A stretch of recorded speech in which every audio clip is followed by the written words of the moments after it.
Congress BJP में वापसी की जद्दोजहद। छत्तीसगढ़ मिजोरम में आज से नामांकन। छत्तीसगढ़ और मिजोरम में विधानसभा चुनाव के लिए आज से नामांकन शुरू हो रहे हैं। छत्तीसगढ़ में पहले चरण की 20 सीटों के लिए 20 अक्टूबर तक नामांकन दाखिल किए जा सकेंगे।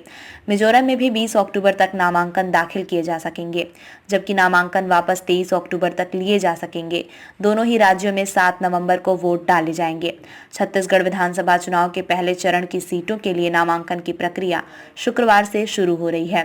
पहले दौर में बस्तर, दुर्ग जैसे नक्सल प्रभावित इलाके की 20 विधानसभा सीटों के लिए उम्मीदवार 20 अक्टूबर तक नामांकन दाखिल कर सकेंगे, जबकि नामांकन फॉर्म की जांच 21 अक्टूबर तक होगी और उम्मीदवारों के पास 23 अक्टूबर तक नामांकन वापस लेने का समय होगा। इन सभी 20 सीटों पर 7 नवंबर को वोट डाले जाएंगे। मिजोरम में भी नामांकन आज से शुरू। वहीं मिजोरम विधानसभा चुनाव के लिए अधिसूचना शुक्रवार से ही जारी हो रही है, जिसके साथ नामांकन शुरू हो रहे हैं। छत्तीसगढ़ की तरह मिजोरम भी 20 अक्टूबर तक नामांकन दाखिल किए जा सकेंगे, जबकि नामांकन वापस 23 अक्टूबर तक लिए जा सकेंगे। राज्य की सभी 40 विधानसभा सीटों के लिए एक चरण में 7 नवंबर को मतदान होंगे, जबकि नतीजे 1 महीने के बाद 3 सितंबर को घोषित किए जाएंगे। छत्तीसगढ़ के बस्तर, दुर्ग संभाग की सीटें। छत्तीसगढ़ में पहले चरण में जिन 20 सीटों पर चुनाव हो रहे हैं, उसमें बस्तर संभाग की 6 जिले की 12 और दुर्ग संभाग के 3 जिले की 8 विधानसभा सीटें शामिल हैं। बस्तर संभाग की 12 seat Bastar ST, Chitrakoot ST, Jagdalpur Bijapur ST, Dantewada ST, Sukma Kota ST, Narayanpur ST, Keshkal ST, Kondagaon ST, Antagarh ST, Kanker ST और भानु प्रतापपुर एसटी सीट हैं।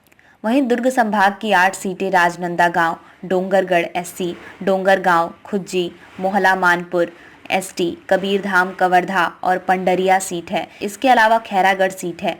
इस तरह से पहले चरण की 20 सीटों में से 13 विधानसभा सीटें अनुसूचित जनजाति के लिए आरक्षित हैं, जबकि 7 सीटें सामान्य वर्ग के लिए हैं। छत्तीसगढ़ के पहले चरण की 20 सीटों पर 39,23,270 और बस्तर संभाग की 12 विधानसभा सीट पर कुल 20,73,119 मतदाता हैं।